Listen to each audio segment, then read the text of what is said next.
Teman sudah berjalan, Pak Mumu, Pak Gus, ya, kita lihat. Baik, Ibu Bapak, ini masih 5 menit lagi. Mohon bersabar, kita masih dalam persiapan untuk pertemuan hari ini dengan tema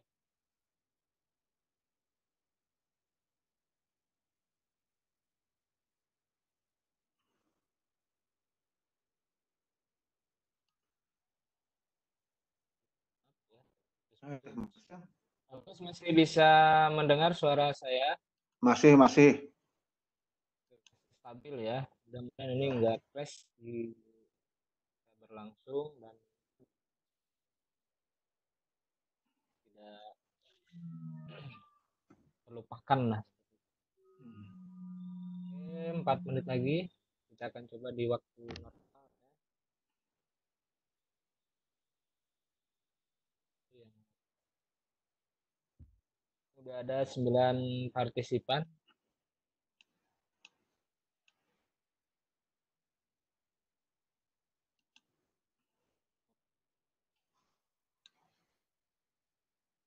Kemarin kita kebocoran itu juga belum. Gimana penanggulangan?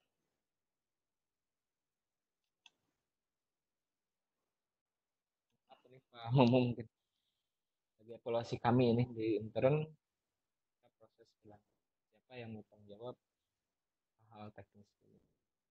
Kita ya ada di host. 3 menit lagi. Steady tuh suaranya. Halo? Ya, tidak steady. Halo. Tidak steady. Halo, Pak. Maksudnya gimana? Ya gimana? Maksudnya gimana? Nah, sekarang bagus. Bagus ya seperti ini. Ya. Oke, ini ada audio bocor. Nah, untuk kebocoran nih penanggulangannya kayak kemarin unmute ya di meeting.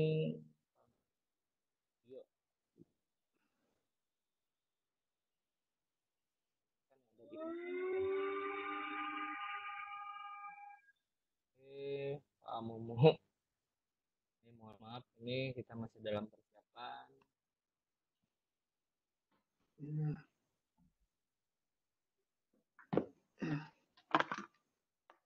Udah 5 kali, tapi kita tetap masih belajar dan belajar dalam pelaksanaan ya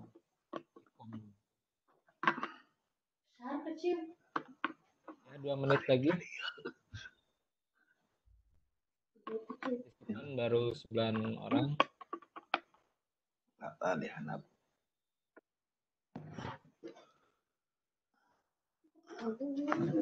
Ya teh manis itu.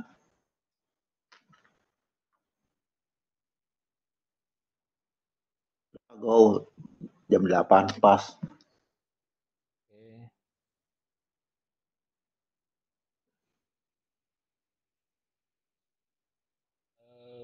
Presensi Bu Teresa. Sudah.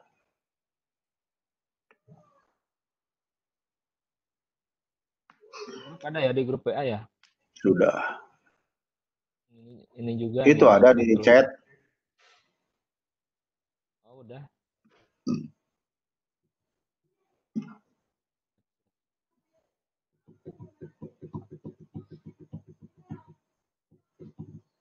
Kalau yang terlambat login ceritanya ini.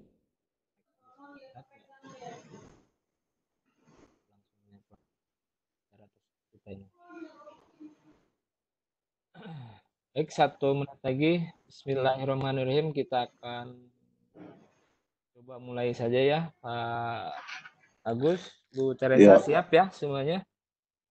Slide-nya sudah bisa tampil, Bu Teresa sebagai ini. Belum, Bu Teresa? Oh? Ya, slide-nya sudah bisa ditampilkan. Sudah, nanti slide-nya sudah bisa ditampilkan, Pak. Sudah ada untuk upload data. Oke, jadi ya, ini record sudah mulai berjalan. Bisa terlihat ya sebagai tandanya. Baik, Ibu Bapak yang sempat hadir pada kesempatan hari ini di room kami, sekali lagi saya ucapkan terima kasih atau kami ucapkan terima kasih, selamat datang. Mudah-mudahan kita semuanya selalu diberi kesehatan. Ada suaranya. Pak Agus. Ya. Oh iya. Baik, saya lanjutkan. Kesempatan kali ini di kelompok kami ini. Halo? Iya Pak, silakan dilanjutkan. Oh iya. Lanjut.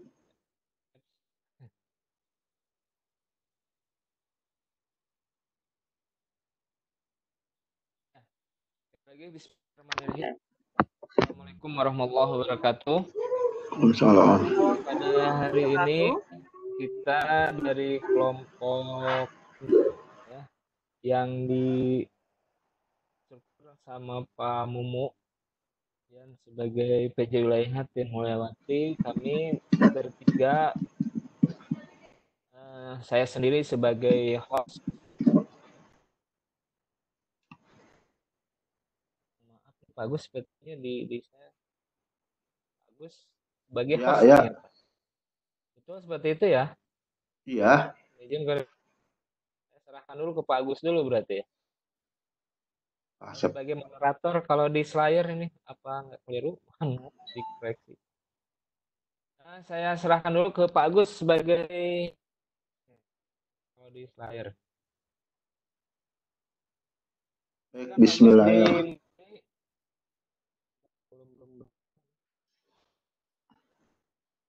Ya baik, Bismillahirrahmanirrahim. Assalamualaikum warahmatullahi wabarakatuh. Ibu Bapak sekalian yang dirahmati oleh Allah Subhanahu wa taala, serta Ibu Bapak yang hebat pada hari ini yang sudah hadir. Mudah-mudahan kita bisa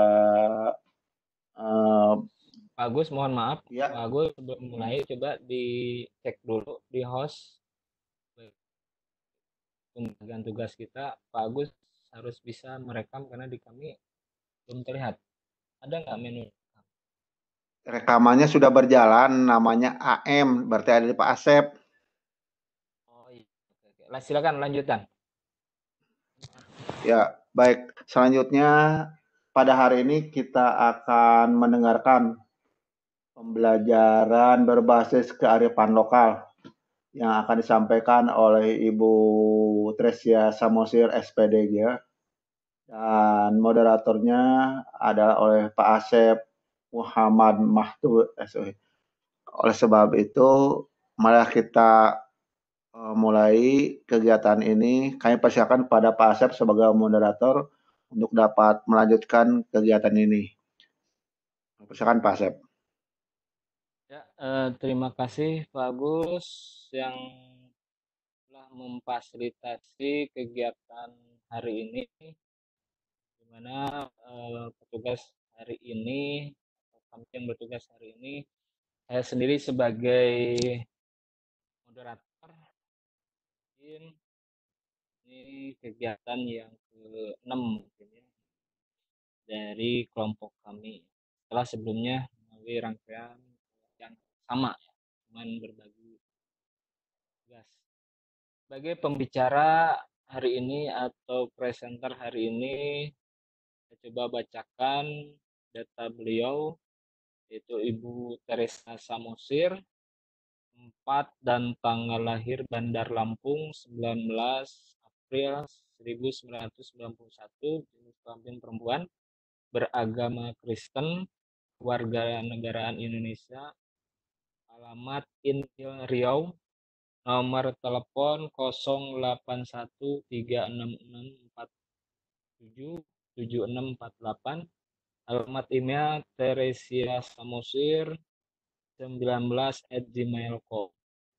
Latar belakang pendidikan formal dari tahun 1997 sampai 2003 SDN 4 Cisaat Natar, 2003 sampai 2006 SMPN 1 Natar, 2006 sampai 2019. Beliau lulusan dari SMAN 1 Natar 2009 sampai 2013. Beliau selesaikan di S1 Pendidikan Kimia Universitas Lampung. Pengalaman satu sebagai tenaga pengajar bimbingan belajar sukses tahun 2009-2010. Yang kedua, mengajar privat kimia SMA dan IPA SD tahun 2010-2011. Yang ketiga, asisten praktikum kimia dasar FKIP 2010. Yang keempat, beliau juga pernah sebagai pengajar PAUD di PAUD Asih Sejati tahun 2011. Kemudian pengalaman kerja beliau juga sebagai asisten praktikum kimia analitik FKIP Unila 2011. Kemudian beliau juga sebagai guru SM3T ya, di perbatasan Kalimantan Utara tahun 2013-2014. Kemudian beliau juga sebagai guru IPA di SMP Metode Lampung 2014-2015. Kemudian pengalaman beliau juga sebagai guru kimia di SMA Katolik Lia Stefani Jakarta Barat 2015 sampai 2017. Dan sekarang beliau mengajar di SDN Negeri 004 Indrasari Jaya Riau dari 2017 sampai sekarang. Itulah daftar riwayat hidup sebagai pemateri kali ini. Sangat luar biasa. Sekali lagi, marilah kita simak ya paparan yang akan disampaikan beliau terkait pendidikan ada di PAL. Ya. Oke, moderator, kita sampaikan langsung saja atau saya serahkan langsung pada pemateri kali ini yang sangat luar biasa. Mudah-mudahan Ibu Bapak juga sudah siap ya menerima pemaparan dari materi yang kali ini bertugas. Oke, Ibu Teresa, silakan dimulai. Terima kasih Pak Asep. Ya. Terima kasih Pak Asep untuk kesempatan yang diberikan. Ya, Assalamualaikum warahmatullahi wabarakatuh. Selamat malam Bapak Ibu, salam sejahtera untuk kita semua. Ya, pada malam hari ini kita bertemu dalam room meeting ini akan membahas tentang pembelajaran berbasis kearifan lokal. Nah, sebelum kita bahas, saya akan tampilkan ya Bapak Ibu ya, tentang materi yang akan saya sampaikan hari ini. Ya, mungkin Bapak Ibu sudah familiar ya dengan istilah atau kalimat tentang tinggali, act locally, yang artinya kita harus berpikiran atau berwawasan luas, ya Bapak Ibu berpikiran ataupun berwawasan luas, tapi kita melakukan tindakan berdasarkan kearifan lokal. Ya, sebentar ya Bapak Ibu ya. Oke, sebentar dulu saya tampilkan materinya.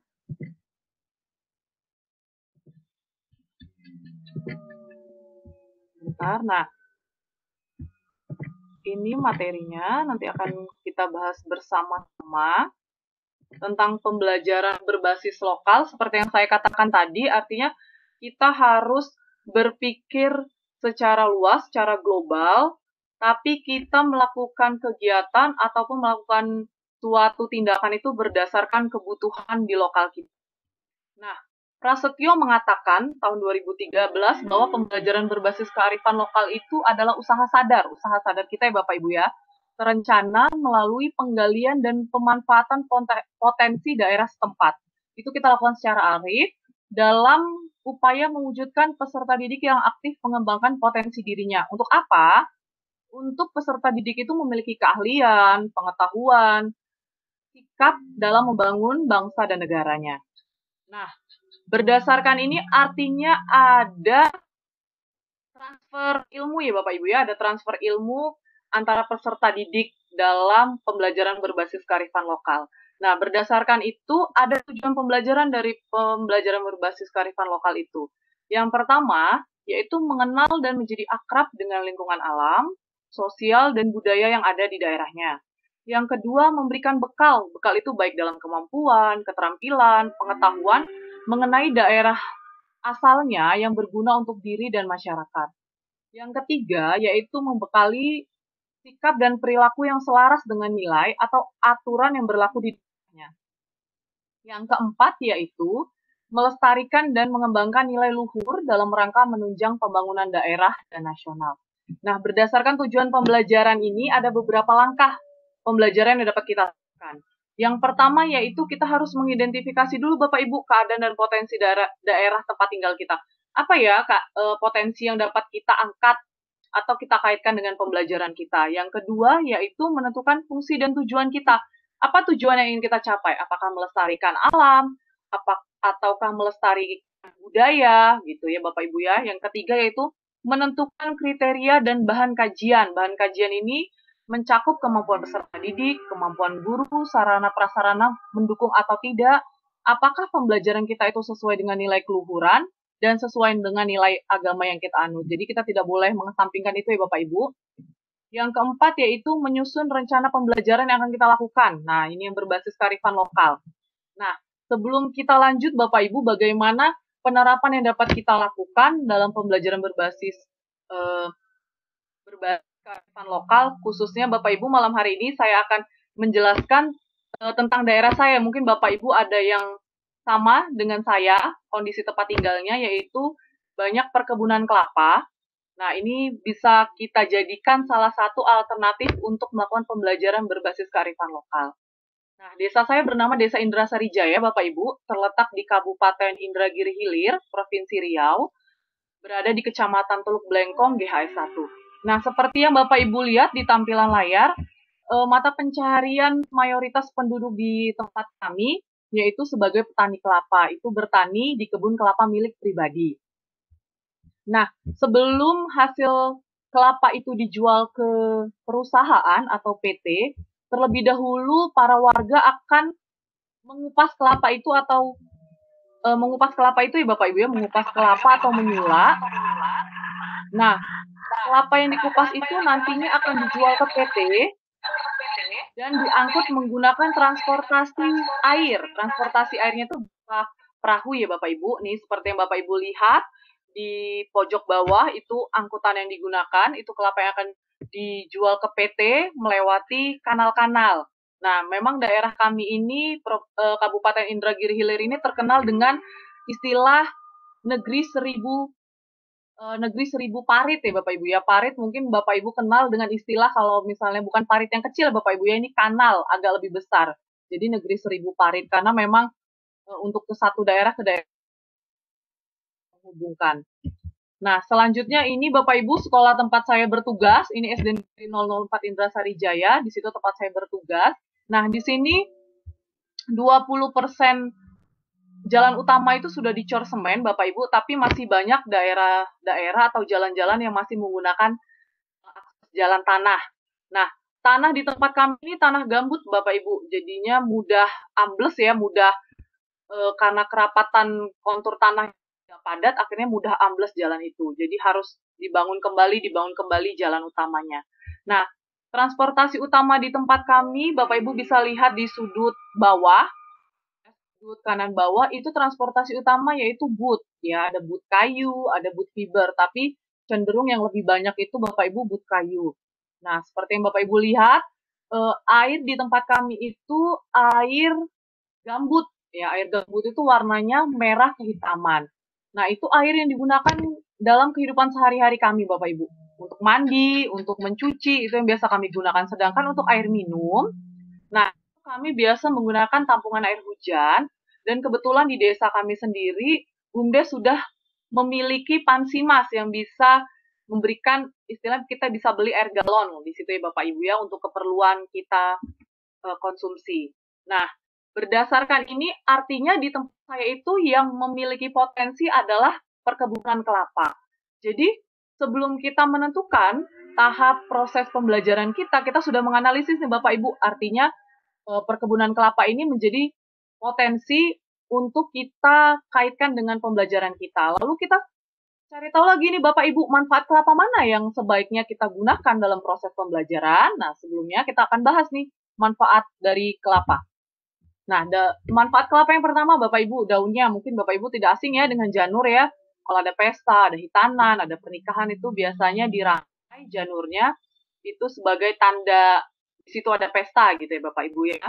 Nah, bisa juga kita jadikan atap rumah, bisa juga tulang daunnya kita gunakan sebagai sapu lidi, ataupun daunnya itu kita gunakan sebagai anyaman ketupat.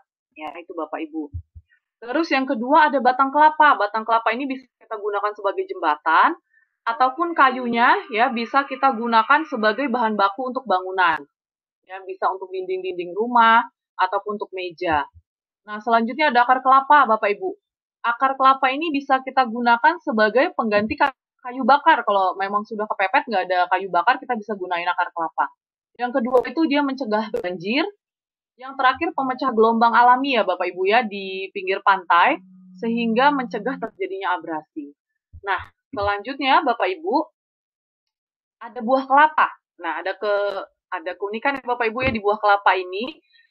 Airnya itu biasanya bisa kita minum langsung, ataupun airnya juga bisa sebagai salah langkah preventif, bukan langkah preventif, langkah pertolongan pertama apabila ada teman kita yang keracunan makanan ya Bapak Ibu bisa minum air kelapa. Nah, selanjutnya bisa juga dijadikan minuman isotonik Bapak Ibu. Ini maaf ya kalau ada mereknya Bapak Ibu, ini biasanya sudah dikembangkan oleh PT-PT tertentu untuk membuat minuman isotonik. Ya, ini contoh minuman isotoniknya. Dan selain itu air kelapa ternyata bisa dijadikan pupuk Bapak Ibu, pupuk cair. Tapi dengan syarat harus didekomposisi atau difermentasi lebih dahulu. Kenapa? Karena di dalam air kelapa itu banyak unsur haranya Bapak Ibu. Ada nitrogen, ada fosfor, ada kalium, ada magnesium, kalsium, dan sejumlah unsur makro lainnya.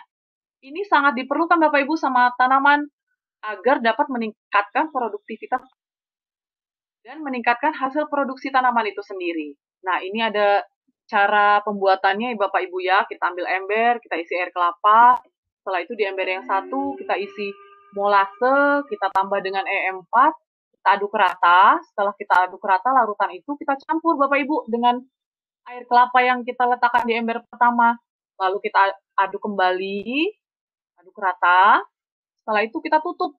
Ya, kita tutup lalu kita simpan di tempat yang tidak terkena cahaya matahari langsung. Nah, proses ini berlangsung selama 10 hari, Bapak Ibu. Jadi artinya selama 10 hari itu, kita harus melakukan pengadukan kurang lebih selama 1 menit. Nah, pada hari ke-10, Bapak Ibu sudah bisa menikmati hasil fermentasi itu dan menggunakannya sebagai pupuk. Nah, selanjutnya Bapak Ibu ada daging buah kelapa. Mungkin Bapak Ibu udah nggak asing ya dengan daging buah kelapa ini, biasa kita gunakan untuk memasak santannya. Nah, banyak juga PT yang sudah membuat dia dalam bentuk kemasan, jadi lebih instan ya Bapak Ibu. Bisa juga daging buah kelapa ini kita jadikan minyak kelapa. Bapak Ibu sendiri pasti tahu ya harganya itu mahal ya Bapak Ibu ya dibandingkan minyak sawit. Nah, yang selanjutnya Bapak Ibu ada batok kelapa. Batok kelapa ini umumnya kita gunakan sebagai arang. Tapi ternyata ada manfaat lain Bapak Ibu batok kelapa. Kalau kita kreatif, kita dapat menjadikannya itu sebuah karya seni ya. Cenderamata, bisa berbentuk cap lampu, bisa bentuknya celengan, bisa bentuk gantungan kunci, teko, gelas, ataupun bentuk lainnya. Nah, selanjutnya yaitu sabut kelapa. Ada 2 Bapak Ibu sabut kelapa ini. Ada coco fiber dan coco peat. Apa sih coco fiber itu? Ya, coco fiber itu sesuai dengan namanya Bapak Ibu ya, fiber itu artinya serat ya. Jadi serat serat kelapa yang dijadikan bahan baku kerajinan anyaman. Jadi artinya memang seratnya itu berasal dari kelapa karena koko ya Bapak Ibu ya, koko fiber. Jadi seratnya dari kelapa.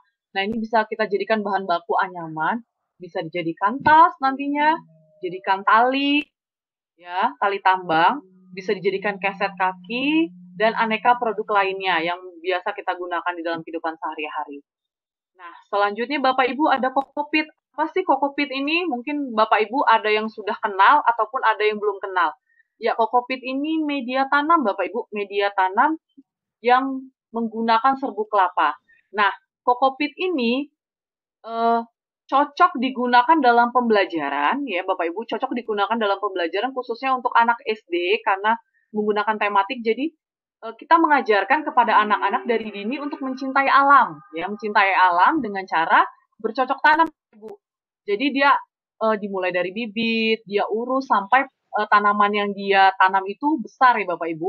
Nah, ini kokopit ini cocok dijadikan media tanam. Kokopit sendiri itu bentuknya seperti spons Bapak Ibu, mampu 1 kilo kokopit itu mampu menampung 16 liter air Bapak Ibu. Nah, ini cocok digunakan untuk Bapak Ibu yang mungkin mempunyai hobi juga di budidaya hidroponik. Nah, selanjutnya Bapak Ibu cara membuat kokopit. Bagaimana sih cara membuat kokopitnya? Ya, yang pertama kita basahi dulu nih Bapak Ibu sabut kelapanya biar dia mudah digunakan. Kita potong kecil-kecil menggunakan golok. Setelah itu kita blender nih sabut kelapanya agar halus. Lalu kita saring, kita pisahkan dari ampasnya.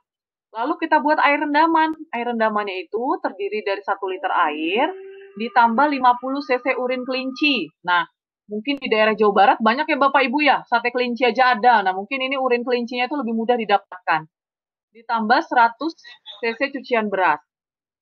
Cuman kalau kita terbatas dengan urin kelinci, Bapak Ibu bisa menggantinya dengan EE4. Nah, air rendaman ini kita masukkan, kita campurkan, kita aduk dengan dengan tadi sabut kelapa. Nah, kita aduk kan selama 1 kali 24 jam. Setelah itu, kita tutup embernya dan kita letakkan di tempat yang tidak terkena matahari. Setelah 1 kali 24 jam, Bapak Ibu, kita saring rendamannya, lalu kita cetak kokopitnya. Kalau memang Bapak Ibu punya mesin press, bisa dicetak menggunakan mesin press. Nah, berdasarkan penjelasan saya tadi ya Bapak Ibu ya, khususnya untuk anak-anak SD yang notabene pembelajarannya itu tematik. Nah, ada beberapa manfaat kelapa yang cocok Bapak Ibu yang dijadikan media pembelajaran, yaitu yang pertama, kita mengajarkan menghubungkannya dengan cara pembuatan arang, sapu lidi, anyaman ketupat, minyak kelapa, kerajinan batok kelapa, es kelapa muda. Es kelapa muda ini lebih ke arah kalau kita mau entrepreneur ya Bapak Ibu ya, tentang kewirausahaan. Nah, yang terakhir itu kokopit. Kalau dari saya pribadi memang yang lebih cocok untuk kita jadikan media pembelajaran khususnya untuk anak SD itu kokopit ya Bapak Ibu. Artinya kita bisa mendapatkan 2 tujuan, yaitu mendaur ulang dari sabut kelapanya, dan yang kedua mengajarkan anak-anak tentang bercocok tanam dan mencintai lingkungan. Nah, itu aja materi dari saya Bapak Ibu. Mungkin ada yang kurang jelas dari penjelasan saya. Dari slide ini mungkin Bapak Ibu bisa menanyakannya. Saya kembalikan kepada moderator, kepada Bapak Asep. Saya persilahkan, Pak. Baik, terima kasih. Halo. Ya, lanjut. Silakan Pak Asep. Masih terdengar ya? Oh ya. Masih. Ibu Bapak sekalian yang saya hormati, alhamdulillah pemaparan dari pemateri kali ini yang sangat luar biasa ya. Beliau pembelajaran itu dari kearifan lokal, karena boleh saya sedikit ini kan. Jadi beberapa hal yang ingin disampaikan oleh Bu Teresa tadi ya, sangat luar biasa dalam penyampaiannya. Itu ada beberapa hal yang ingin disampaikan, diantaranya itu potensi-potensi lokal ya di dalamnya. Itu yang baru kita dengar beliau mengangkat dengan fungsi daripada kelapa ya, di mana kelapa ini ya sangat bermanfaat dari mulai akarnya, dari pohon dan seterusnya yang tadi kita saksikan dan kita dengarkan. Baik, Bapak dipersilahkan bagi yang ingin tanya terkait pemaparan yang oleh pemateri telah disampaikan. Silahkan bisa menyampaikannya melalui chat ya, atau langsung menyampaikan kepada pemateri yang saat ini sangat luar biasa ya. Dipersilakan Ibu Bapak yang ingin bertanya, kami tunggu melalui chat atau langsung. Silakan. Alhamdulillah untuk kesempatan ini ada 13 partisipan.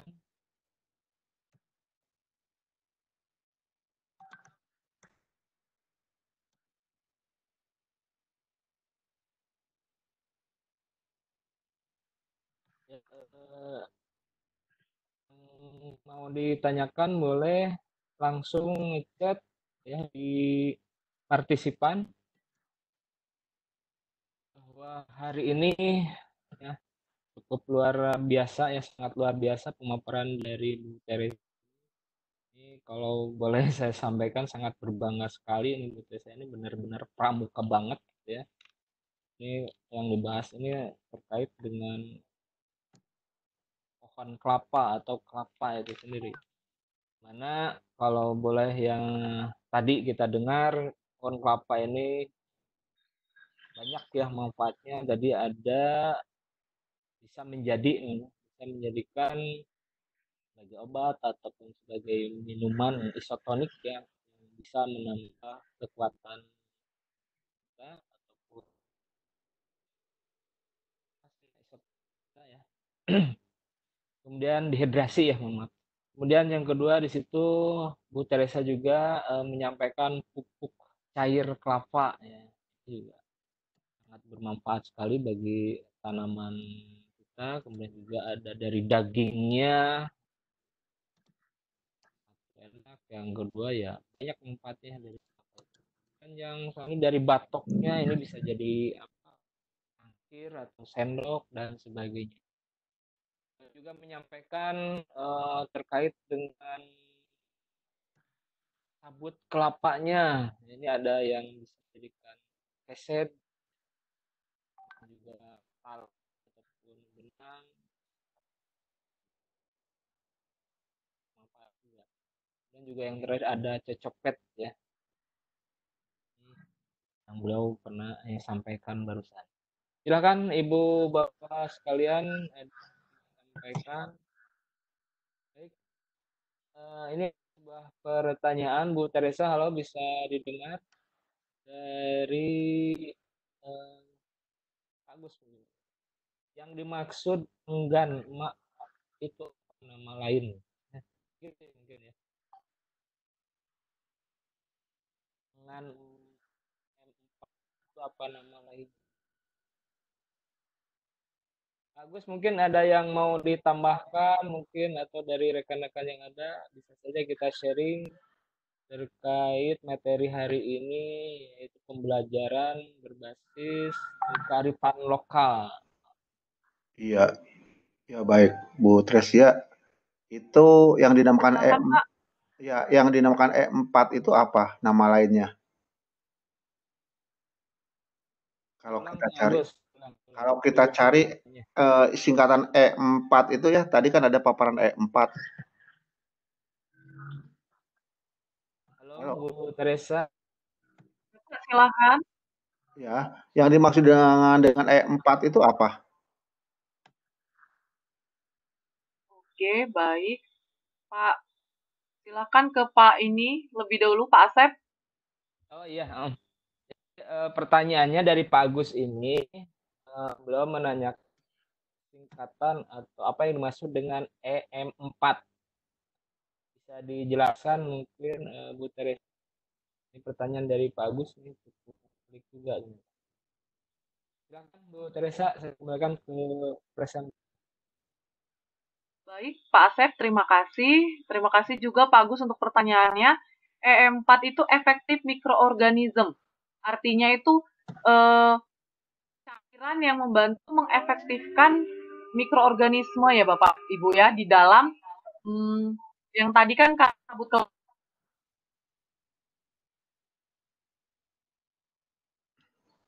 Halo, Bu Tresia. Mikro atau dekomposisi itu bisa lebih optimal Bapak Ibu. Halo Pak. Ini Bu Teresa, mohon maaf. Terputus-putus gitu, bisa distabilkan dulu biar lebih jelas yang lainnya. Silakan Bu Teresa lagi. Bisa dengar Pak? Ya. Oke. EM4 itu efektif mikroorganisme Pak. Ya, Pak Agus, itu efektif mikroorganisme. Artinya dengan adanya EM4 itu bisa membantu mengaktifkan organisme yang ada di dalam serbuk kelapa sehingga terjadi fermentasi yang lebih optimal. Nah, dengan fermentasi yang optimal, karena di dalamnya ada jamur, ada bakteri, ada ragi, ada genus Lactobacillus di dalam EM4 itu bisa mengubah serbuk kelapa tadi, yang dari sabut kelapa, itu diubah sehingga bisa dijadikan pupuk ya. Pupuk cair tadi, air kelapa tadi itu bisa dijadikan pupuk cair. Karena kalau hanya air kelapa yang belum diaktifkan mikroorganismenya itu tidak bisa Bapak Ibu dijadikan pupuk. Jadi harus diaktifkan terlebih dahulu mikroorganisme di dalamnya mengalami fermentasi. Nah, baru bisa digunakan. Nah, secara sederhananya proses fermentasi ini mirip dengan proses fermentasi tape ya Bapak Ibu ya. Kita perlu menambahkan ragi di dalamnya, pengaktif mikroorganisme untuk menghasilkan tape yang manis. Nah, ini mirip Bapak Ibu, air kelapa itu harus difermentasi lebih dahulu agar bisa kita gunakan sebagai pupuk cair. Itu mungkin Pak Asep, jawaban dari saya. Saya kembalikan kepada moderator, Pak. Ya, terima kasih Bu Teresa, sangat luar biasa jawaban. Mudah-mudahan Pak Agus bisa menyimak dan bisa memahami apa yang dimaksud dengan EM4. Jadi efektif mekanisme, jadi sebuah proses kimia lah di dalam menghasilkan sebuah produk dari tanaman ataupun dari pohon kelapa ini. Seperti itu, mungkin ada yang disampaikan kembali Pak Agus sebagai penanya awal. Ya, baik, terima kasih. Jadi Bu Tresia, ya, halo. Ya, Halo. silakan Pak Agus. Ya. Silakan Pak. Ya, terdengar ya? Terdengar Pak. Ya.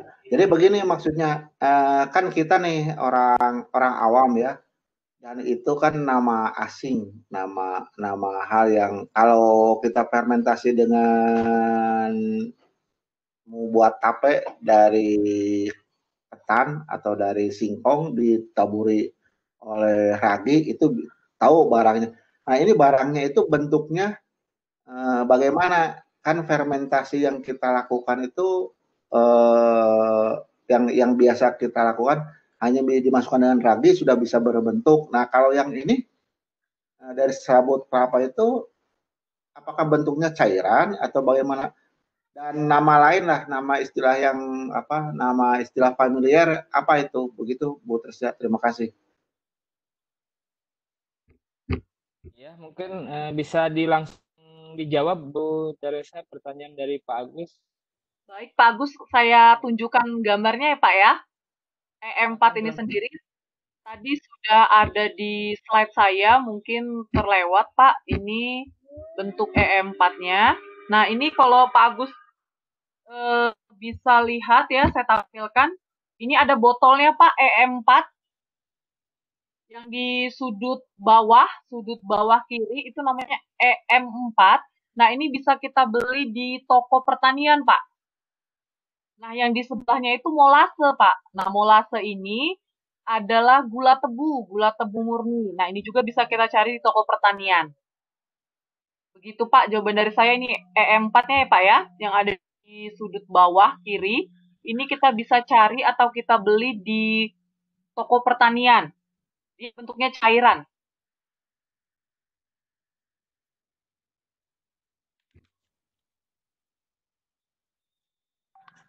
Baik, saya kembalikan kepada Pak Asep. Iya, terima kasih Bu Teresa. Mudah-mudahan ini bisa memuaskan dari penanya pertama ya Pak Agus. Silahkan Ibu Bapak yang berkenan hadir pada room ini, jika ingin ditanyakan, disilakan. Ini sangat luar biasa sekali ini, Bu Ya. Teresa ini mengangkat kearifan Halo. lokal ya, Ya. di dalam pembelajaran. Silakan Bu. Selamat malam Pak Asep. Selamat malam. Ya. Dengan Izin? Bu ini. Ya, Iya, ya, Bu silakan Bu, Yanti lanjut. dari Jakarta ya. Bu Yanti dari Jakarta, Bapak. Ya. Mohon maaf Bu, terputus-putus Bu. Ya. Putus. Suara saya terputus. Halo? Halo? Terus, iya, halo, Silakan, Bu. halo, lanjut Bu. Ya. Ya, terima kasih atas materi yang luar biasa dari Bu Teresia yang ada di Hilir, Sumatera ya Ibu ya? Iya, Bu. Di daerah Sumatera. Iya, saya di Sumatera, Bu, di Riau, Provinsi Bu. Riau. Riau, luar biasa ya. Luar biasa Bu Teresia materinya. Ibu hanya pengen tahu pembelajaran untuk kearifan lokal ini dalam seminggu berapa jam Ibu? Kalau untuk ke moderator dulu mungkin Bu, atau bisa iya. langsung ke saya boleh? Oh baik Pak Asep ya, izin Pak Asep ya moderator. Jadi kalau nggak salah yang saya tangkap itu dalam pembelajaran, mohon maaf ya, dalam pembelajaran dalam seminggu kearifan lokal ini berapa jam, Mbak? Berapa minggu dalam seminggu? Bu Teresa berapa bisa jam? menjawab langsung tuh. Silahkan Bu Teresa bisa jawab langsung. Berapa jam Baik. ya dalam Baik Pak Asep. Terima kasih untuk Bu Yanti ya Bu ya, dari Jakarta ya Bu ya. Iya. Untuk pembelajaran kearifan lokal yang selama ini diterapkan di sekolah itu 3 jam pelajaran Bu di hari Sabtu. Jadi di situ ada memang pengembangan diri anak. Nah, di pengembangan diri anak ini bisa kita masukkan tentang kearifan lokal. Jadi biasanya di sekolah memang 3 jam itu, Bu, 3 jam pelajaran. Setelah kegiatan senam bersama, setelah itu ada kegiatan pengembangan diri. Biasanya saya gunakan itu, waktu itu Bu, 3 jam pelajaran di hari Sabtu. Iya, artinya kecil-kecil udah berwirausaha yang luar biasa nih ya Bu? Iya Bu, karena memang di sini itu sabut kelapa banyak kan dibakar langsung gitu Bu, hanya dibakar begitu saja tidak dimanfaatkan. Jadi saya terpikir untuk apa yang bisa saya lakukan untuk memanfaatkannya gitu. Jadi saya cari literasi ternyata bisa dijadikan kokopit Bu. Jadi di situ sekaligus mengajarkan kepada anak tentang budaya bercocok tanam gitu Bu. Betul. Lantas pengembangannya Ibu, itu kan hasilnya luar biasa kan? Ada sabut, ada kelapa dan sebagainya, manfaat semua. Pengembangan selama ini dari hasil-hasil itu bisa dikembangkan di luar daerah atau masih di daerah hilir? Oke Pak Asep, izin ya Pak ya menjawab atau lewat Pak Asep dulu? kan Bu, langsung aja langsung. Iya. Biar lebih jelas ya. Saya tertarik banget ini. Saya sampai chat dari teman-teman. Ini masih di lingkup. Iya Bu, saya jawab ya Bu ya, Bu Yanti. Iya. Sejauh ini masih di lingkup di sini ya Bu ya, masih di desa dan desa sebelah karena untuk keluar ya Bu, keluar dari GHS 1 sendiri, keluar dari desa sendiri, itu kan memang prosesnya agak lebih panjang Bu. Nah, memang rencana ke depannya pengaplikasian kokopit ini nantinya kalau memang sudah menghasilkan hasil yang sekarang kan tanamannya itu masih tumbuh kecil Bu ya, belum berkembang besar. Kalau memang sudah dia menghasilkan, mau ini Bu, istilahnya kita berdiskusi dengan BUMDes. Jadi BUMDes yang menjadi lahan kita gitu Bu untuk mengenalkan kepada masyarakat yang lebih luas. Rencana seperti itu sih ke depannya. Iya, luar biasa Bu Tresya. Selamat berjuang untuk mengembangkan hasil karya anak, apalagi masih kecil sudah dipelajari karakter kewirausahaan. Ini bisa berkembang ketika nanti Ibu bisa saran ya, hanya saran dari saya. Kolaborasi, artinya kolaborasi tidak hanya satu sekolah Ibu, bisa kolaborasi ke tingkat SMP, di situ ada SMA, juga pemerintah daerah. sehingga daerah hilir punya hasil yang luar biasa, bisa diberdayakan ya Bu ya. Ini udah luar biasa perjuangan Bu Teresia ya. Itu saya tertarik banget sih, cuma ya karena jauh ya. Ini udah luar biasa paparan dari Ibu yang mendidik anak-anak mengembangkan kearifan lokal. Itu aja sih. Ya, terima kasih Bu Teresia pengalamannya buat kita semuanya ya. Makasih Pak Agus, Pak Asep selaku moderator untuk kita. Ya, selamat malam. Sama juga Bu untuk masukannya. Terima kasih Bu, nanti akan diterapkan. Baik. Terima kasih buat penanya sangat luar biasa dan jawabannya sangat memuaskan. Mudah-mudahan seperti itu ya Bu. Baik Ibu Teresa, ini ada penanya berikutnya. Mudah-mudahan ya masih ada waktu. Terkait copet sebagai media tanam buat benih baru ya, atau untuk bahan tanaman hidroponik. Itu ini penanya dari Alexander. Bisa disampaikan langsung mungkin Pak Alexander pertanyaannya biar lebih jelas. Bu Teresa, seperti itu pertanyaan. Jadi terkait cocopet itu apakah baru atau untuk bahan tanam hidroponik seperti itu Bu? Baik Pak Asep, saya coba jawab ya Pak ya. Memang kokopit ini, ya saya jawab ya Pak Asep ya, pertanyaan dari Pak Alex. Untuk kokopit ini bisa kita gunakan setelah yang tadi 1 kali 24 jam Bapak Ibu direndam, itu bisa langsung kita gunakan untuk menanam benih baru. Nah, tapi bisa juga kita cetak Pak Bu, kalau kita cetak itu bisa kita gunakan untuk tanaman lain yang sudah tumbuh gitu. Jadi kita pindahkan media tanamnya. Sedangkan untuk tanaman hidroponik, kan kita biasanya kekurangan lahan ya Bapak Ibu ya, kekurangan lahan. Nah ini bisa kita gunakan juga untuk tanaman hidroponik yang memang dasarnya tanaman hidroponik ini kan karena minim lahan, dia menggunakan air. Nah, di kokopit ini, karena dia mampu menyerap air yang besar, 1 kilo kokopit tadi mampu menyerap 16 liter air, jadi cocok nih Bapak Ibu untuk tanaman hidroponik juga. Jadi artinya air yang terserap itu terjaga gitu. Kalau menggunakan media yang lain, memang ada media lain itu rock wall, itu memang media buatan Bapak Ibu, bukan media alami. Sedangkan kokopit ini media alami yang bisa kita gunakan dan tanpa efek samping. Artinya dengan kita menambahkan air yang cukup, kita bisa menggunakannya sebagai media tanam tanaman hidroponik. Tanaman hidroponik yang bisa kita terapkan, misalnya tanaman kangkung ya yang hidup di air yang berlebih ya Bapak Ibu, tanaman kangkung, bisa juga di sawi juga bisa itu Bapak Ibu, pernah dicoba kokopit ini dan hasilnya bagus Bapak Ibu untuk tanaman seperti itu. Itu saja Pak jawaban dari saya kembalikan kepada Pak Asep. Ya, terima kasih Ibu Teresa yang telah memberikan jawaban yang cukup jelas. Mudah-mudahan ini Pak Alexander bisa mendengarnya dan bisa memahaminya apa yang menjadi jawaban dari pemateri yang kali ini sangat luar biasa ya. Jadi pada kesimpulannya copet itu bisa dijadikan sebagai tanaman hidroponik. Seperti itu ya. Silakan Ibu Bapak yang ingin bertanya mungkin dari siapa? Silakan bisa langsung.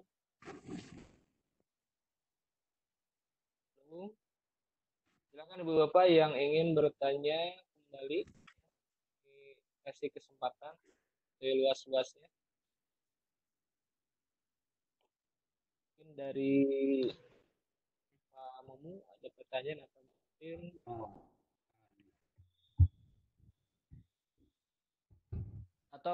sambil berjalan mungkin ada yang disampaikan atau terakhir mungkin sebagai materi Bu Teresa, masih ada yang belum tanya kembali. Baik Bapak Ibu. Ya, baik Bapak Ibu, terima kasih Bapak Ibu masih bersedia ya bergabung di room meeting kami tentang pembahasan bagaimana pembelajaran berbasis kearifan lokal itu bisa kita terapkan di sekolah kita sehingga anak didik kita itu siap ya Bapak Ibu ya, siap secara karakter khususnya dalam kewirausahaan, jadi dia sudah mengenal bagaimana berwirausaha sejak dini, dan juga melalui pembelajaran berbasis kearifan lokal banyak nilai-nilai kearifan lokal yang bisa kita lestarikan, bisa kita budayakan, sehingga anak didik kita itu tetap memegang keluhuran yang memang selama ini kita percayai. Nah, itu saja dari saya. Semoga materi yang saya sampaikan hari ini bermanfaat untuk Bapak Ibu dan dapat diterapkan di sekolah kita masing-masing sesuai dengan kebutuhan di sekolah kita, bagaimana menerapkannya. Itu saja Pak Asep dari saya. Saya kembalikan kepada moderator, Pak. Terima kasih Bu Teresa. Jadi Ibu Bapak sekalian, mudah-mudahan kita mendapat pencerahan terkait dengan keilmuan yang kita dapatkan dengan pembelajaran kearifan lokal, mudah-mudahan menjadi motivasi buat kita, buat anak kita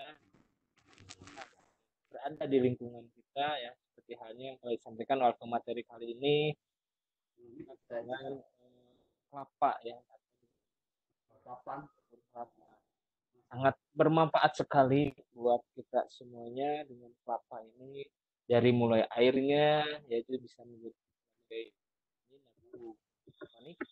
kemudian tadi saya sedikit catat ini sebagai pupuk cair air kelapa, dan juga ada dagingnya ini yang sering kita rasakan ya, daging kelapanya,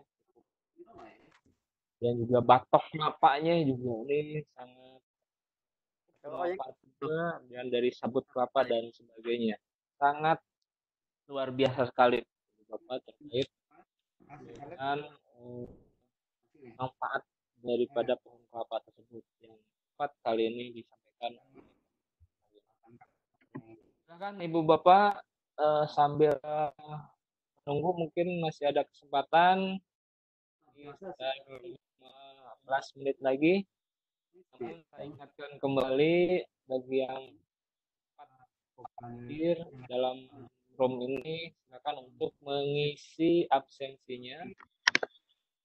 Terus silakan pun. Baik, sebelum memang nggak ada pertanyaan lagi. Ya, ini sebentar, ini ada chat.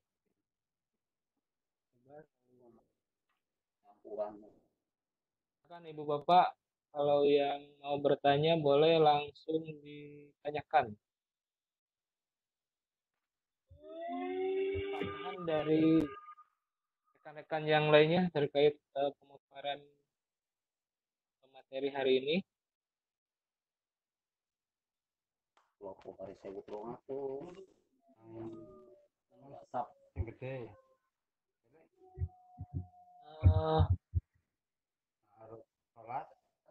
Halo Pak Agus, mungkin ada yang mau ditanyakan atau yang disampaikan? Saya serahkan dulu untuk materi kali ini. Kalau memang sudah tidak ada pertanyaan, saya ucapkan terima kasih. Assalamualaikum warahmatullahi wabarakatuh. Saya kembalikan kepada host Pak Agus ya. Silakan Pak Agus. Baik, terima kasih Pak Asep dan Ibu Trestia yang telah melaksanakan tugasnya. Dan pertama terima kasih pada Pak Asep yang telah menjadi moderator yang menjalankan proses meeting ini. Dan pada Ibu Trestia terima kasih tentang materi kearifan lokal yang telah disampaikan.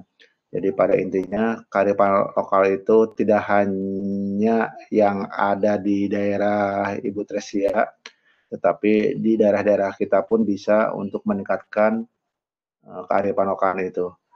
Terima kasih kepada semua ibu bapak yang hadir, dan saya ucapkan beribu-ribu terima kasih. Mudah-mudahan apa yang disampaikan tadi oleh Bu Trestia ada manfaatnya. Saya Agus Gunawan selaku host. Mohon maaf dan terima kasih. Kita tutup meeting ini. Assalamualaikum warahmatullahi wabarakatuh. Waalaikumsalam warahmatullahi wabarakatuh. Waalaikumsalam warahmatullahi wabarakatuh. Silakan Pak Mumu. Ada yang mau disampaikan ini yang terkait pertemuan hari ini? Ternyata. Iya, Pak Ibu bisa melaksanakan tugas Vicon yang terakhir. Sedikit saya mau menyampaikan tanggapan dari materi yang tadi diberikan oleh Teresia, sangat luar biasa.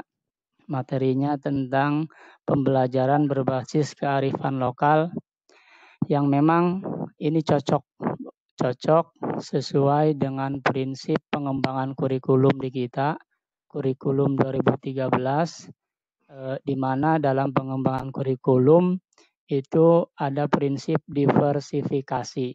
Jadi kurikulum itu harus sesuai dengan konteks kearifan lokal di daerahnya masing-masing. Ini sangat luar biasa, jadi contoh bagi rekan-rekan guru yang lain untuk bisa diterapkan di sekolahnya masing-masing. Selanjutnya, sedikit evaluasi dari kegiatan Vicon pada malam hari ini. Alhamdulillah, Vicon ke-6 berarti ya Bapak Ibu hari ini, dan merupakan Vicon yang terakhir. Saya ucapkan selamat bisa menjalani proses Vicon dari awal sampai terakhir, dan dari Vicon yang pertama sampai yang terakhir itu aku instruktur mengamati ada peningkatan kualitas. Dari waktu Vicon yang kita mengalami berbagai kendala, dan pada Vicon yang terakhir ini alhamdulillah kita sudah bisa melaksanakan secara lancar tanpa kendala yang berarti. Artinya minim kendala.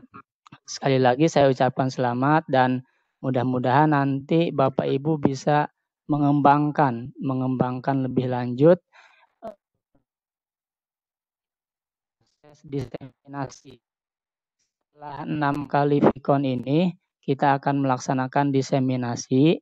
Silahkan Bapak Ibu persiapkan materi diseminasinya terkait dengan skill set atau set skill yang sudah Bapak Ibu pelajari selama melaksanakan Vicon. Silakan direfleks ulang apa yang sudah Bapak Ibu dapatkan selama mengikuti pelatihan ini, terutama ketika melaksanakan penyelenggaraan video conference. Silakan direfleksi, kemudian diramu dalam bentuk paparan materinya seperti apa untuk nanti disosialisasikan. Nah, konsepnya adalah dalam bentuk diseminasi, jadi menyeminarkan ulang ke orang lain tentang kegiatan yang sudah kita laksanakan. Ini sebagai tindak lanjut dari apa yang sudah kita laksanakan selama 6 kali Vicon. Itu mungkin yang kedua, sedikit harapannya bagaimana ke depan Bapak Ibu menyiapkan tahapan diseminasi. Lalu setelah diseminasi, kita dihadapkan dengan penyetoran kantong tugas atau mengisi kantong tugas.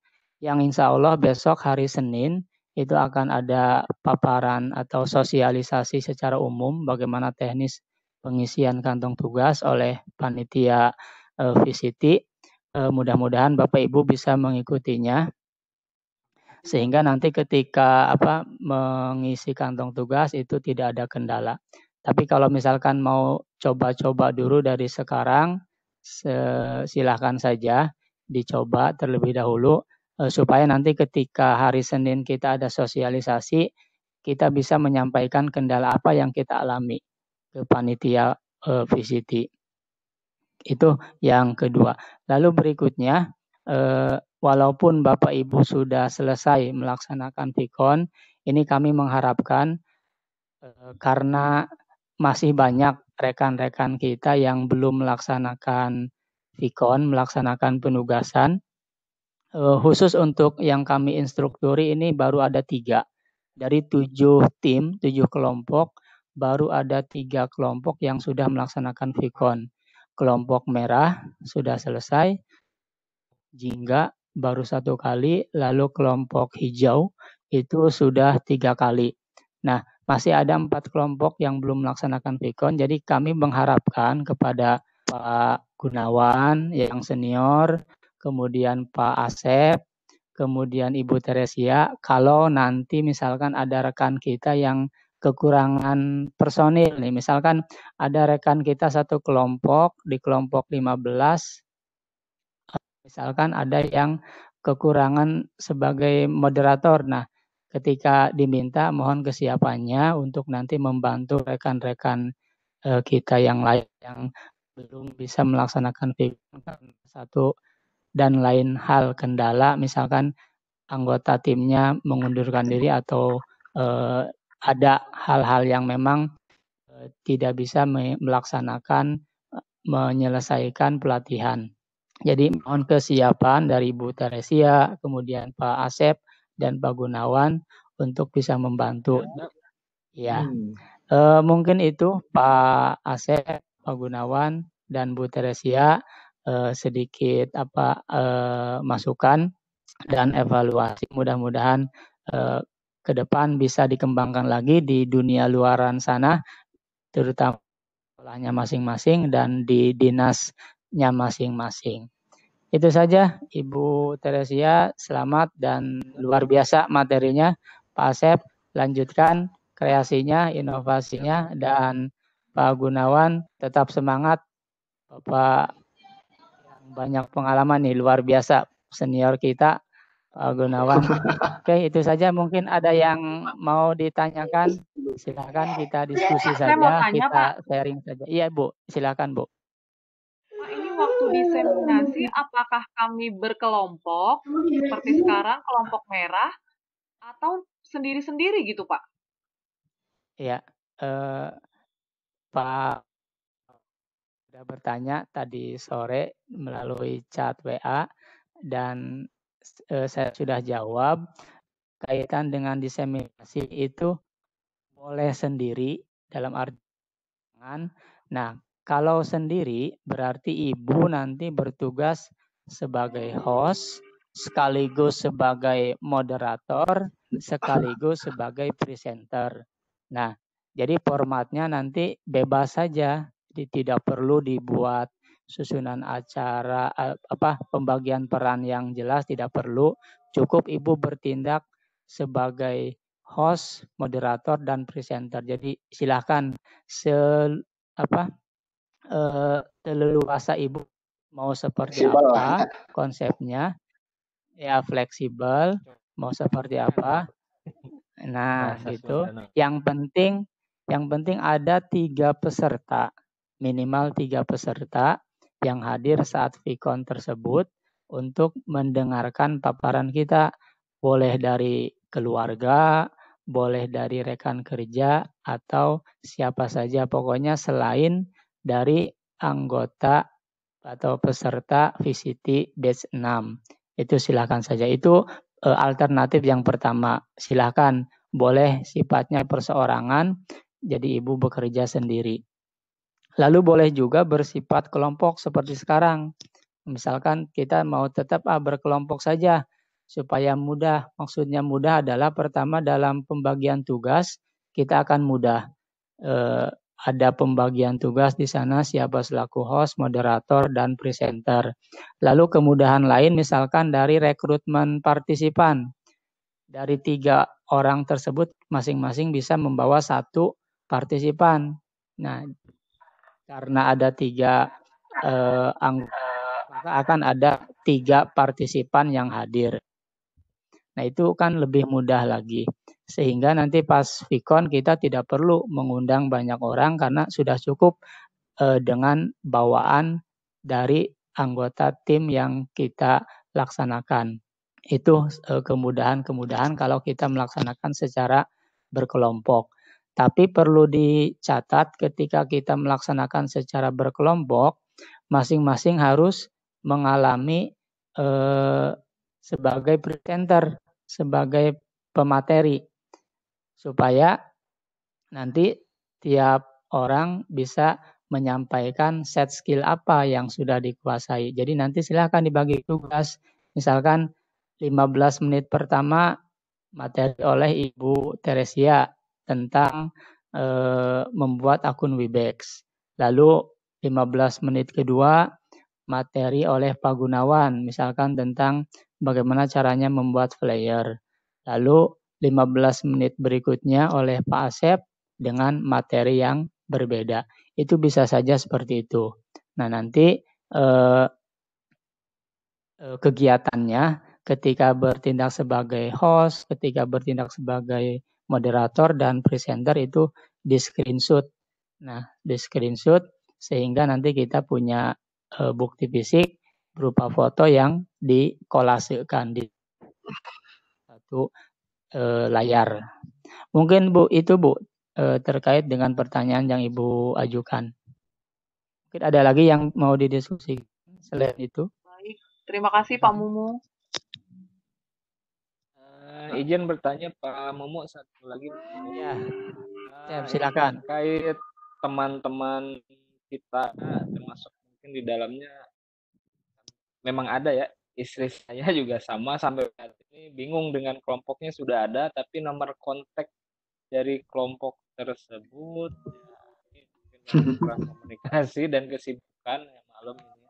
Kalau ibu mah di dapur kemudian ngasuh dan lain sebagainya, jadi sedikit tertinggal, tapi beliau terus memantau dengan kegiatan ini. Mudah-mudahan di kemudian hari bisa. Ya, mungkin pertanyaannya ini kira-kira bagi mereka yang belum ini deadline waktunya gitu ya. Ini sampai kapan ini? Saya mungkin sedikit lupa, bisa disampaikan Pak Mumu. Jadi iya, telat mungkin ya, belum menyampaikan dari sesi 1 atau akhir ya. Begitu Pak. Iya. Iya, baik. Makasih Pak pertanyaannya. Ini mengingatkan saja, dulu waktu paparan umum itu sudah disampaikan bahwa limit waktu kita, durasi pelatihan ini adalah selama 3 minggu. Berarti batas waktunya kalau tidak salah sampai tanggal 3 Mei, Pak. Jadi kita masih punya waktu yang cukup panjang sampai 3 Mei, berarti kalau sekarang tanggal berapa? 18 ya. Masih ada ya. Sekarang tanggal 18 berarti masih ada waktu 2 minggu. Ada 15 Nah, hari. ini 15 hari, Pak. Cukup 15 hari, cukup panjang dan cukup leluasa. Tapi jangan sampai terlalu terlena, karena biasanya kalau misalkan terlalu diabaikan ini akan terlupakan dan nanti akan riweuh Pak Asepnya, bakal riweuh di akhir kayak. Nah, jadi diusahakan selesai minggu sekarang, karena kan kalau sudah selesai kita istilahnya jongjonnya Pak Asep, pamitos beres mah tinggal leleson baik gitu. Itu mungkin masih ada waktu selama 2 minggu dan silahkan diatur saja. Kalaupun nanti misalkan Pak Asep istrinya nih karena rekan sekelompoknya kurang begitu respon, boleh silakan. Yang penting masih sesama peserta itu silakan saling bantu. Apalagi ini istri sendiri ya. Silakan saja Pak Asep. Iya, terima kasih Pak Mumu. Jadi masih ada waktu ya, lagi minggu lagi. Pak Gunawan, ya silakan. Nah, untuk diseminasi itu cuman kita punya waktu atau diberikan waktu cuma 1 kali ya? Jadi 1 kali tampil. Ya, Jadi kalau misalkan satu kali tampil terpenuhi syarat 3 peserta dari luar peserta VCT, misalkan ketika kita diseminasi itu yang hadir ada 5 orang dan semuanya bukan peserta VCT. Nah, itu sudah cukup. Tapi kalau misalkan ketika diseminasi yang hadir itu cuma 1 orang atau 2 orang, tidak memenuhi syarat yang 3 orang tadi, maka bisa dilaksanakan 2 kali. Nah, diseminasi pertama yang hadir 2 orang, nanti diseminasi yang kedua misalkan yang hadirnya 1 orang, itu kan sudah cukup.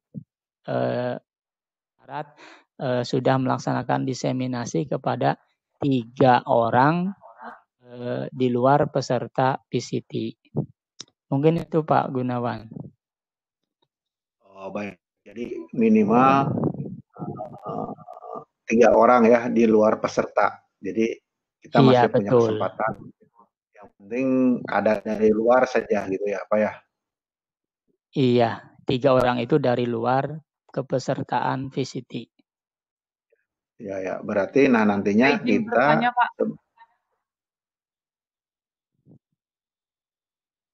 Ya, silakan. Halo, Pak.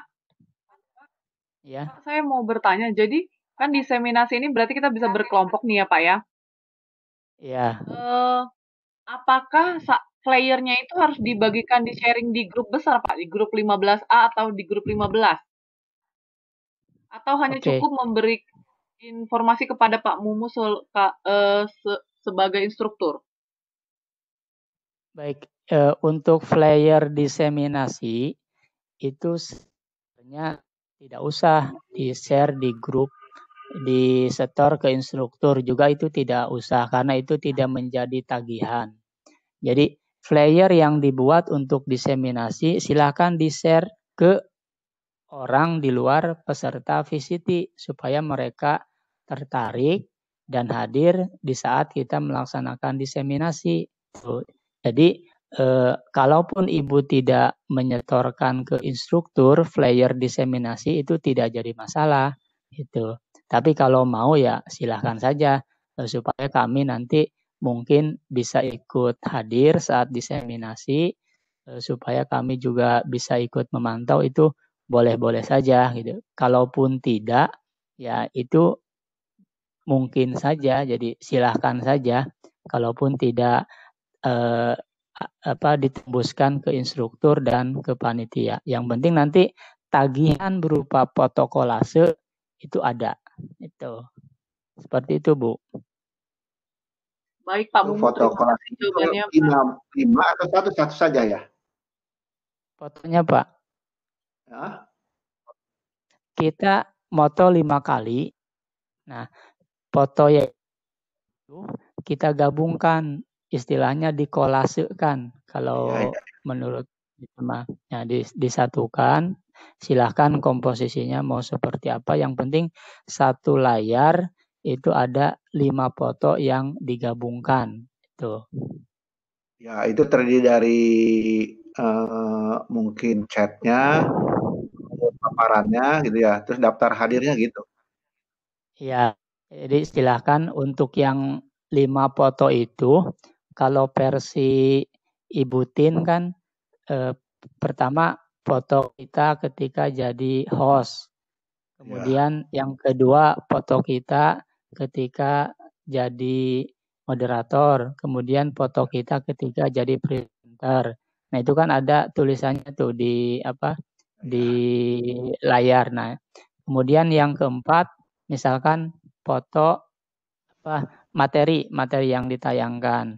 Kemudian foto yang kelima itu foto partisipan yang hadir ketika kita Vicon. Itu versi Ibu Tin. Nah, kalaupun nanti misalkan Bapak bekerjanya sendiri, nah itu kan peran kita cuma satu, ya sebagai host, sebagai moderator, dan sebagai presenter. Maka fotonya pun nanti mungkin ada 5 tapi dengan komposisi yang berbeda. Nah, bisa saja kalau misalkan kita bekerja perorangan, foto yang 5 itu satu foto ketika kita menjelaskan tentang set skill akun misalkan. Foto yang kedua ketika kita menjelaskan set skill membuat flyer. Kemudian foto yang ketiga foto ketika kita menjelaskan materi yang lainnya, misalkan upload ke YouTube dan lain sebagainya. Nah, itu bisa dikembangkan seperti itu. Kalau kita bekerja perorangan. Seperti itu, Pak. Oh, jadi lebih baik kalau begitu saja ya. Kalau grup itu kan sudah pasti gitu ya. Ya, silakan. Iya, iya, iya. Ya. Inti foto aja yang dikolasikan. Itu Oke, sudah oke. cukup. Iya, iya, iya. Ya, terima kasih Pak Momo. Ya. Ya, terima kasih pada semuanya gitu. Pak Asep, Bu Tresia, nanti kita ngobrol-ngobrol lagi. Strategi bagaimana dan tempo 1 kali tampil tapi kita bisa menyelesaikan semuanya. Itu ya Pak Momo intinya. Ya, diupayakan yang hadir banyak, Pak. Jadi diupayakan yang hadir banyak, minimal 3, syukur kalau bisa lebih dari 10. Apa manfaatnya? Manfaatnya supaya orang mengenal VCT dan mudah-mudahan nanti VCT batch berikutnya lebih banyak lagi peminatnya sehingga bapak-bapak alumni atau ibu-ibu alumni batch 6 ini nanti ikut gabung sebagai instruktur, Pak. Jadi hitung-hitung latihan lah. Ini hitung-hitung latihan Bapak sebagai instruktur. Ini format ini baru di batch 6. Kami dulu di batch 5 tidak mengalami diseminasi semacam ini dan ini suatu keberuntungan bagi peserta batch 6 bahwa di batch 6 ada diseminasi, hitung-hitung nanti sebagai latihan. Saya yakin nanti Pak Gunawan, kemudian Pak Asep, Bu Teresia, kalau ada batch 7 itu nanti ada pengumuman rekrutmen instruktur, silakan daftar karena saya melihat bapak-bapak dan ibu-ibu di sini ya kompeten lah, mampu bahkan lebih baik dari saya sebagai instruktur. Insya Allah Pak Gunawan lebih mampu menginstruksuri nanti ke depan. Mungkin itu Pak. Ya, terima kasih. Ya, ya. Ya. Terima kasih semuanya. Saya live dulu. Iya, mangga. Yuk. Bapak, Abah, ya. Nuhun Pak Mumu. Iya. Mohon Pak Asep. Abdi ge bade pamit. Mangga. Ya, wilujeng istirahat. Mohon. Waalaikumsalam.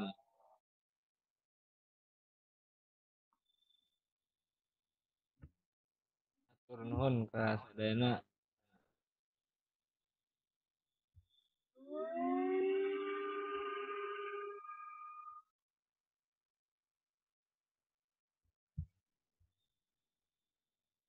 Ya Pak, mungkin kita bisa ini ya Pak, live meeting ya Pak. Kita bahas di grup terkait diseminasi. Kan ini ada Pak Riris atau absensi ini masih ada waktu 5 menit lagi. Yang ada di link silakan Ibu Bapak live gitu ya. Kami kasih kesempatan sebelum ditutup untuk presensinya atau absensinya.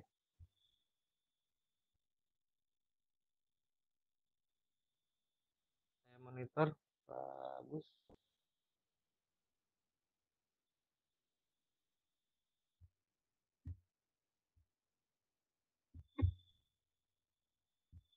Gimana Bu? Yang disampaikan cukup? Bagus. Sudah cukup Pak. Oke, di kelas atau gimana nih ada Pak Deni? Tadi lambat. Kalau berkenan, karena emang ini pertemuan yang udah selesai 14 menit yang lalu ya.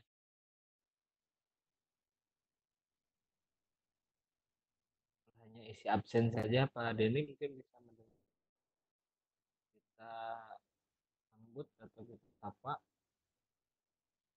mungkin baru atau masuk room saja. Silakan Ibu kalau mau lab boleh. Atau ada yang mau sampaikan kembali? Ini tadi ya sempat ya low. Ini terputus-putus. Ini rekamannya belum ditutup. 1 jam 20 menit. Nah, ini juga kadang-kadang kalau rekaman ini kita close atau kita ending, apakah ini udah rekaman ini tersimpan di dalam cloud ya tadi.